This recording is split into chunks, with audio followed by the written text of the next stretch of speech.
morning, everyone. Happy Monday. Today I'm going to read to you the story of Cinderella, the first of many of our Cinderella stories. This is a story that most of you may be familiar with. It's by Walt Disney, and it's also the same book that you may have seen in the movies. Once upon a time, there was a girl named Cinderella. She lived with her stepmother. Her stepmother did not like Cinderella. She made her work very hard every day.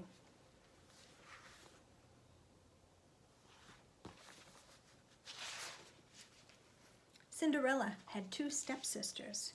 Their names were Drizella and Anastasia. The stepmothers never had to work. They just pranced around the house in their fancy dresses, and they always made fun of Cinderella because her dress was so plain. One day, a letter came to the house. "Drizella, Anastasia," cried the stepmother, "listen to this." She read the letter. This is what it said. "The king is giving a ball tonight. His son, the prince, will choose a wife. Every girl in the kingdom must be there."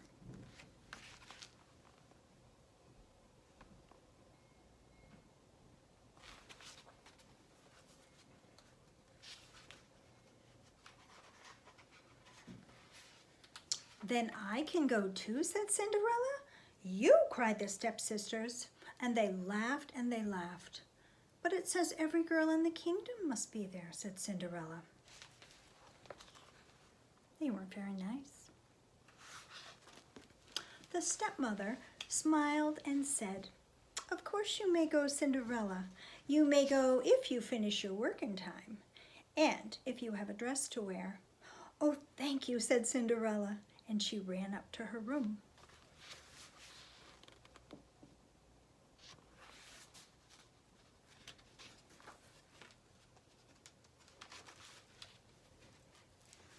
Some mice lived in Cinderella's room.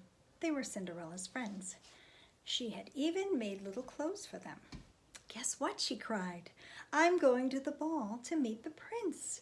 "Hooray!" cried all the mice. She showed them her old dress. "It just needs a little mending," said Cinderella, "and maybe a sash and some beads to make it pretty." "Yes, yes, Cinderella," said the mice.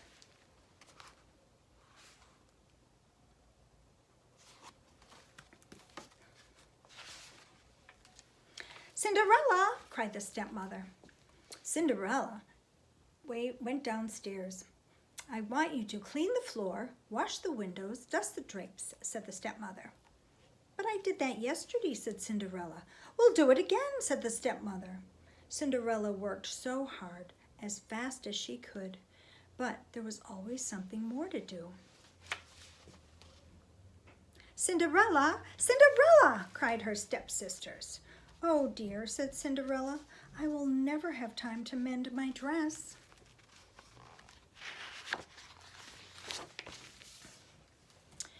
"They make Cinderella work, work, work, work," said the fat little mouse named Gus. "She will have no time to fix her dress," said the skinny little mouse named Jack. "Why don't we do it?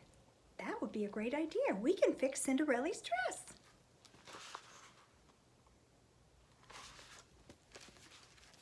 Gus and Jack searched around the room. The stepsisters were dressing for the ball. "I hate this old sash." She threw it on the floor. "And I never want to see these beads again."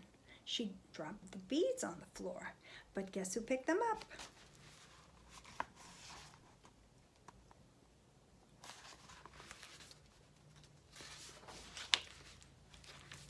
They grabbed the sash, they picked up the beads, they took them to Cinderella's room. "Look, we found these," said Gus. "Now we can really make Cinderella's dress beautiful," said Jack. So they measured, they cut, they folded, they sewed, they worked and worked and worked as fast as they could.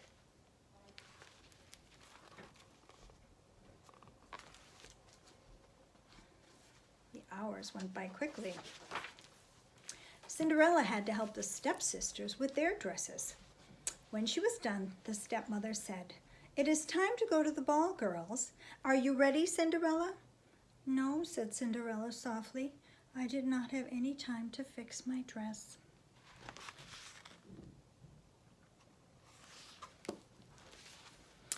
bad," said the stepsisters. "You must learn to work faster," said the stepmother.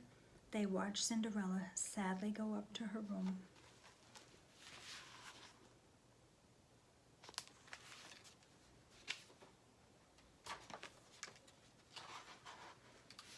When Cinderella opened the door to her room, she saw something wonderful. Her dress was ready. "Surprise!" cried the mice. "It's the prettiest dress I have ever seen," said Cinderella, and she put it on.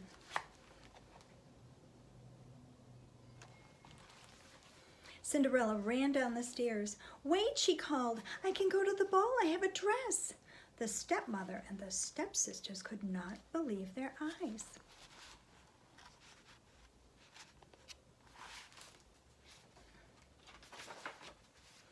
"That's my sash," said Drizella. "And those are my beads," said Anastasia. They ripped off the sash and they pulled off the beads. Cinderella's dress was ruined.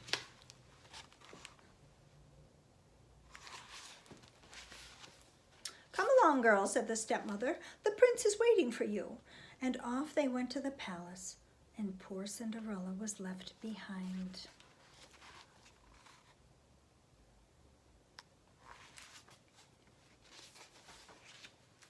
Cinderella ran into the garden. The mice ran after her. "How I did wish to go to the ball," said Cinderella, "but this is not how wishes come true." "Never mind that, my dear," said a voice. Cinderella looked up. There was a little woman with a wand. "I am your fairy godmother," she said. "I am here to give you your wish."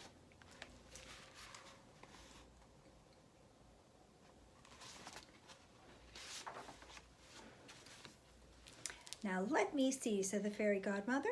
"I'll need a pumpkin and a horse and a dog and, there you are. What luck, right there. I'll need some mice." When the mice heard this, they began to run away, but the fairy godmother stopped them with her wand. "Now, here's the magic word," she said. "Bibbidi bobbidi boo."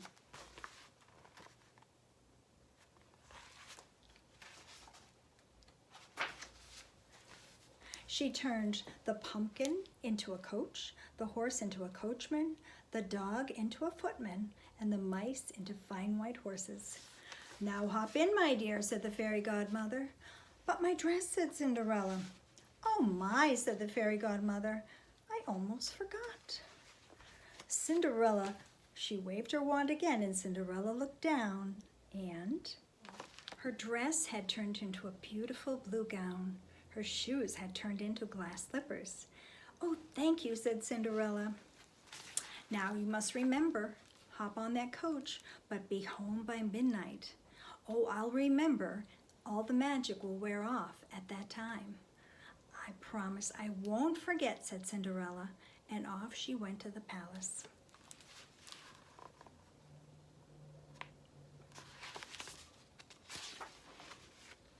At the ball, the king was complaining. "The prince has met lots and lots of girls, but he has not found one that he likes." "Give him time," said the Grand Duke. "He has had enough time," said the king.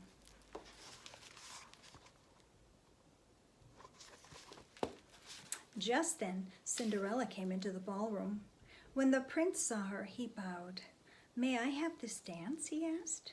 "Yes," said Cinderella.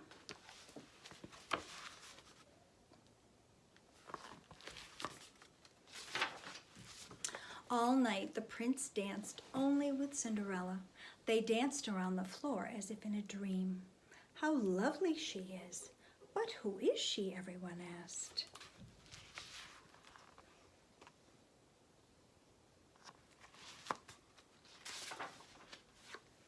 The hours went quickly. Suddenly, the clock began to strike midnight. Cinderella ran down the palace steps. As she ran, she lost a glass slipper.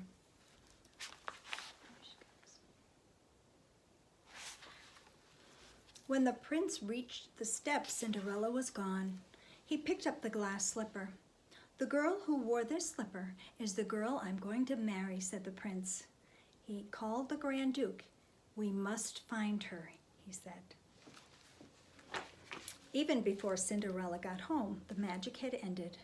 The coach had turned back into a pumpkin, the coachman turned back into a horse, the footman turned back into the dog, and there were Cinderella and her mice just as before.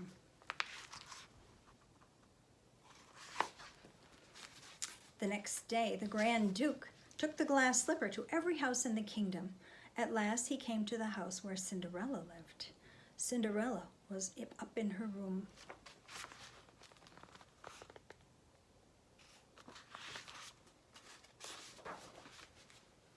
First, Drizella tried on the slipper, but her foot was too long. Then Anastasia tried on the slipper, but her foot was too wide. "Are there any other girls in this house?" said the Grand Duke. "No," said the stepmother. Just then, Cinderella came downstairs. "Well, who is this?" said the Grand Duke. "Oh, she is only the maid," said the stepmother. "I don't care," said the Grand Duke. "She, too, must try on the slipper." And it fit perfectly.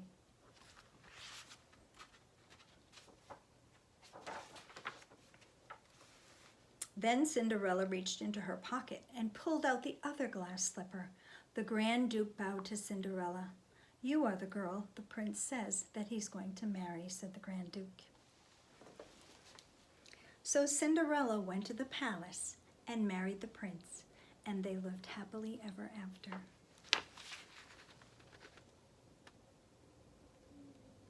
I hope you enjoyed the story of Cinderella, and I'll be back tomorrow with another version of the story.